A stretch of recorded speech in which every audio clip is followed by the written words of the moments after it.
Carrying on from where we left off last time, we are preparing for yet again another boss fight. This arena is pretty similar to the setup before, a 8-turn block platform in height, long enough to kite out the boss, and campfires, heart lanterns, and boss statues for the minor buffs they provide the player. For potions, we just added a speed potion alongside the usual iron skin and food item to provide us a speed boost, and a minor stat buff as well, making it easier to maneuver out of the way of the infamous Eye of Cthulhu charges. Again, I felt I over-prepared and overestimated the difficulty of the eye since the fight felt surprisingly easy, and after a few close dodges and some excellent evasive maneuvers, we turned this giant eye into the aftermath of a junior high biology class. Yes, I dissected a cow eye in 8th grade and it was pretty goddamn cool. We now have one of the most important items for all the bosses in the future, the Shield of Cthulhu. It provides us with a dash allowing us to rapidly change our momentum and more easily dodge attacks. It will be replaced eventually down the road, but for now, it is our savior. The aftermath for beating this giant eyeball is that it unlocks the first tier of the Acid Rain event, which will provide us the crafting materials for our next set of rogue armor that we'll be using. But before that, we went straight to tackling our next boss, Crab Elon. Sorry, as it should be pronounced, Crabulon, not Crab Elon. I managed to create an artificial glowing mushroom biome near the beginning of the playthrough on a surface right above my main house, which makes it a convenient place to spawn him, since you can only use the spawn item in the glowing mushroom biome. This makes a good place to get hard mode items and housing too later on. His summon, surprise surprise, is made of a load of glowing mushrooms at the demon altar. And let me tell you, the fight itself is nothing special, but this boss's music. The boss music is where it's at. Like, listen to this banger of a soundtrack. It just goes so hard. And the only reason why we fight this boss. No, I'm joking, there's other reasons too. Anyways, just jump over his cute mushy head and dodge the floating spores, and that's about as hard as the boss gets. Except when he decides that the glowing mushroom biome no longer shackles him to this plane, and it literally flies off the platform, leading to an off-road bossing experience. Nothing special in the world gets unlocked, but it does drop some neat weapons, and, most importantly, a permanent 1-second upgrade to our rage mode bar, which is completely awesome, 1 second more of 35% increased damage. Now armed with a mushroom boomerang and having the toxic downpour over the sulfur seas, we hurry over there to deal with the endless waves of radioactive creatures. Well, mostly just glowing green frogs though. And again, listening to this music, I have no problem just putting it on and jamming out to it on hours on end. Like, listen to this. And as the toxic downpour dissipates, I head back home, pockets full of acid scales and sulfurous wood, to craft our next set of armor, the sulfurous armor. The sulfurous armor set provides a similar set of buffs in the water as the Victide set, but has the addition of a double jump and provides a higher amount of general rogue stats. As for weapons, not much can beat out the crystalline at this point, so we'll just stick with that. And of course, we cannot forget about constantly optimizing our NPC housing for maximum happiness, which translates into a bigger discount. At this point, you may have noticed that I am also using the Alchemist NPC mod, Light. And that is just an extreme quality of life change for the entire game. No longer do I have to slave away farming for potion materials and doing menial tasks such as fishing. Who likes fishing anyways? This mod adds several new NPCs that sell either potions or potion ingredients for both vanilla and modded content. Of course, they don't immediately sell you all the potions in the game. They will have newer stock as we beat more and more bosses. This mod significantly cuts down on the time spent not fighting bosses, because we're instead spending on gathering potion materials, and it makes it so we don't feel as bad for using potions for every attempt of the boss, since spoilers, we'll be dying a lot. So getting them happy will save us lots of gold when purchasing potions and such. Next up on the chopping block, we have the Brain of Cthulhu. We are just butchering body parts at this point, right? Look at this. I opted for breaking 3 Crimson Hearts to summon it rather than crafting the summon item. And oh, have you noticed? All the boss summon items up to this point are marked as non-consumable, which means we can constantly use them for either farming them, or it means we don't have to craft them again if we do fail them. A nice change to the Calamity mod that really elevated the whole experience for me. Okay, now on to the Brain of Cthulhu arena preparations. We have the classic trio of course, and then 2 platforms spaced out from each other so we can easily dodge the charge attacks of both the brain and its eye minions. Aside from making sure to not get repeatedly slammed by the small eyes during the first phase, just use the minimap in the second phase to figure out which brain is the real one, and the fight is basically over from there. After defeating the Brain of Cthulhu, we now have access to Crimtane tools and Crimtane gear. As a rogue class, we don't really want to equip any of the Crimtane armor since it does not provide any benefits compared to the rogue specific sets, specifically the rogue bar.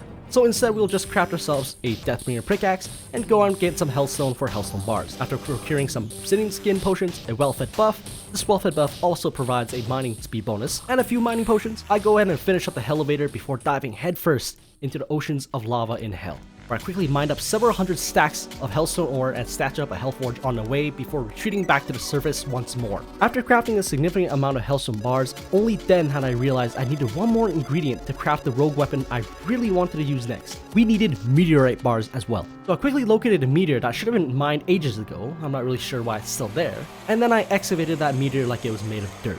After that, I was able to craft a meteor fist and a few hundred infernal Chris's to help me tackle the next boss, the Perforators. Of course, before that, I realized we had one more boss that we had not attempted yet, and that was the Queen Bee. For good reason too, because the Queen Bee is absolutely brutal in the Calamity mod. And of course, I found that out all too late. After constructing a quick arena right outside the Queen Bee's hive, I summoned her and all hell was let loose upon me.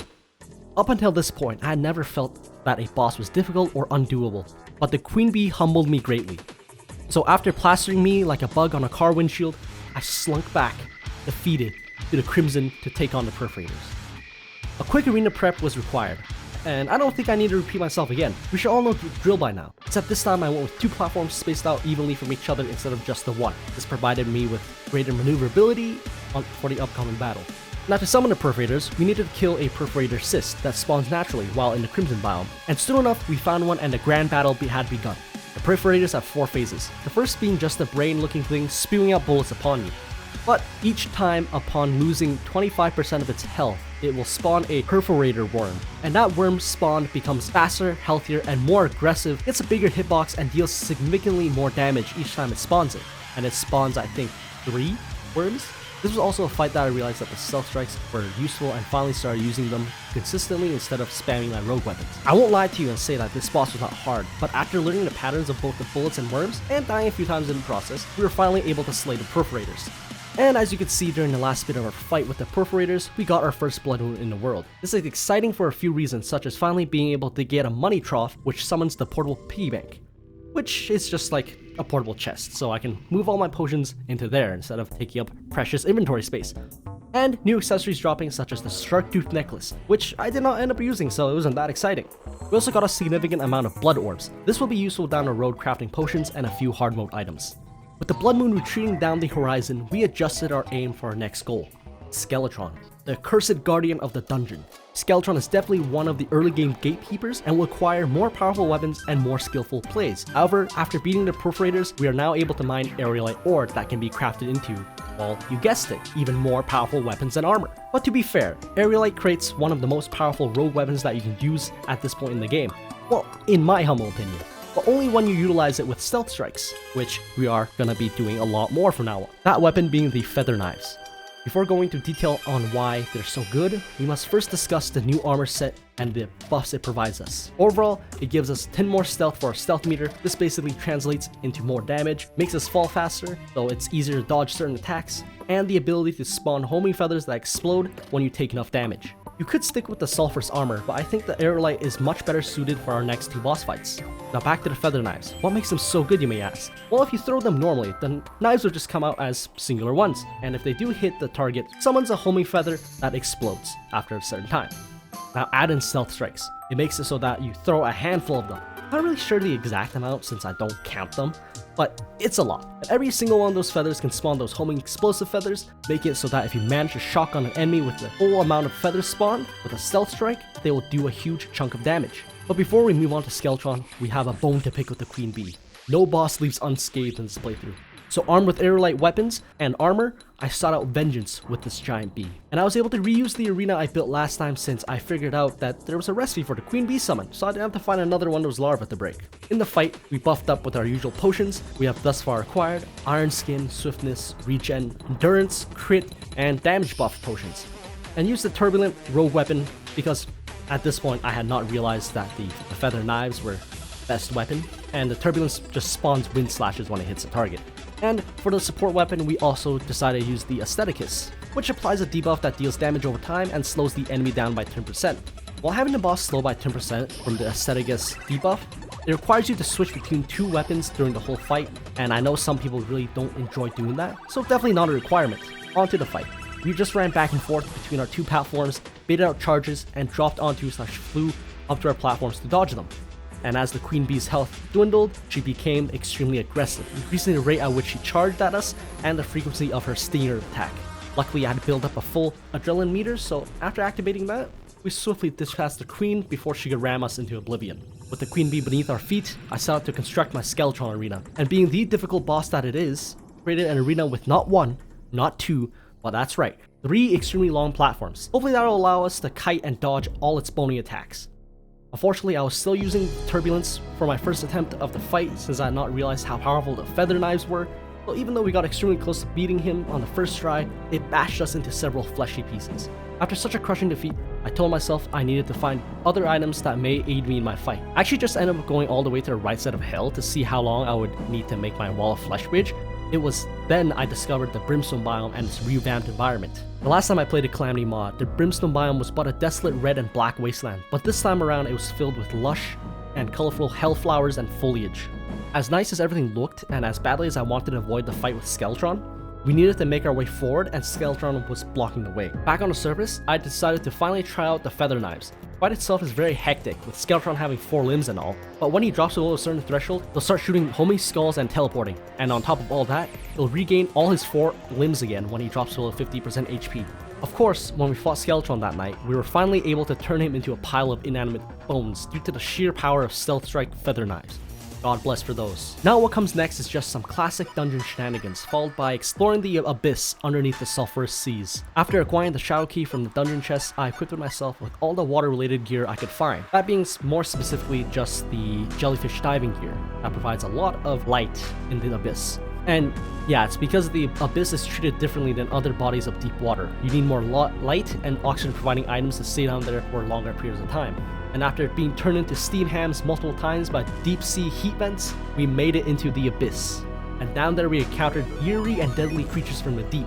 Although for the most part, they left us alone, so we could just easily go and loot the abyss chests. These chests contain powerful and potent weapons that would make our next boss fight and ultimately the Wall of Flesh much easier. Among all the weapons we found, we were looking for one in particular, the lionfish. This rogue weapon applies acid poison, a stronger version of regular poison, and will allow us to have a consistent amount of DPS being put up during the boss fight. We also got the power to control the weather for rain, specifically. So that's pretty nice, I guess. After getting all that from the abyss, we moved on to improving our Eye of Cthulhu arena so we could fight the final boss before the Wall of Flesh, the Slime God. You would assume that these slimes aren't very mobile, but let me tell you, they'll slip and slide and ram into you with the speed of a truck in the blink of an eye. So armed with the knowledge, I sought out to add more platforms that could be used to reset wing time and for more kiting. Also, accessory check. I probably should have mentioned this earlier, but I forgot. So here we are now. I acquired the upgraded Frostbark boots here, some Aerolite wings, Shield of Cthulhu as per usual, Silencing Sheath for 10 more stealth meter, Bloodstained Glove for improved stealth strikes, gives you an additional 8 armor pen and 2 HP recovered from stealth strikes, and finally, the most important accessory for stealth strike rogues, the Mirage Mirror, which makes your stealth meter charge much faster. Phew, that was a huge mouthful, but let me tell you, with that out of the way, here comes the Slime God. Summon can be crafted with Blighted Gel and evil blocks at a Demon Altar. With that crafted, we headed back to our arena and challenged the Slime God. I remember that the fight was being more difficult than it was at the time, but my basic strategy was just to spam the lionfish to stack up that poison damage over time and then hit them with stealth strike feathers, all the while using the Aestheticus when I remembered to. It is definitely recommended not to allow both slimes to split on you at the same time since you'll be easily overwhelmed, but I did it anyway, and with some careful dodging and some luck, we were able to take down the slime god and acquire the materials needed for our final gear to take on the Wall of Flesh. That material being the Purified Gel, which can be turned into a full set of Static Gel armor, its bonus providing us with increased jump height and increased jump speed, plus extra immunity frames when we take hits larger than 100, which is all the time since we are in Master and Death Mode. For our choice of weapon, it has to be the Gel Dart due to its bouncing capabilities, and it plays into our basic strategy, which would be spamming the darts in an upward arc so it would hit the Wall of Flesh and the Hungry multiple times each time they bounce. With our new armor and weapons equipped, we needed to make a Wall of Flesh bridge that spanned nearly from one side of the world to our elevator. Let me tell you, that was no easy feat, as we were constantly harassed by the locals in hell, and did I also mention that Demon Size hit you for like 150 damage? Yeah, it hurt. But finally we were able to construct this godforsaken bridge and take on the Wall of Flesh. Well, I would be a fool to tell you that this fight was easy, because it definitely was not. It was probably the most difficult fight in this mod up to this point, even more difficult than the Queen Bee. And that says something. Its lasers did an absurd amount of damage, and sometimes it even felt like the wall of flesh was using some form of aimbot because I died to them a lot. But as I lost all hope of defeating the wall of flesh, we finally got an attempt where we blasted it back from where it came from. And of course, I forgot to record that attempt because I was running out of disk space. God damn it. But take my word for it. I clapped those 2 eyes, 1 mouth pretty good, alright? He died. He did.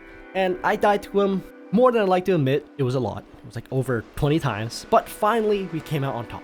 So that wraps up all of the pre-hard mode, and the next video will cover the 3 bonus Calamity hard mode bosses and the 3 mechanical bosses, hopefully. I generally hope that you enjoyed this video. This is my 2nd time now making this type of video, so please forgive any weird time skips or pieces that I may have missed in the video. And if you enjoyed, please consider leaving a like or maybe even a sub. Seeing that little red number by the bell activates my neurons and encourages me to make more videos. Well, put them out faster anyways. I strongly encourage anyone who made it to the end of the video to please comment on what I could have improved on, or if you felt like I did a good job, mention something that you liked about it.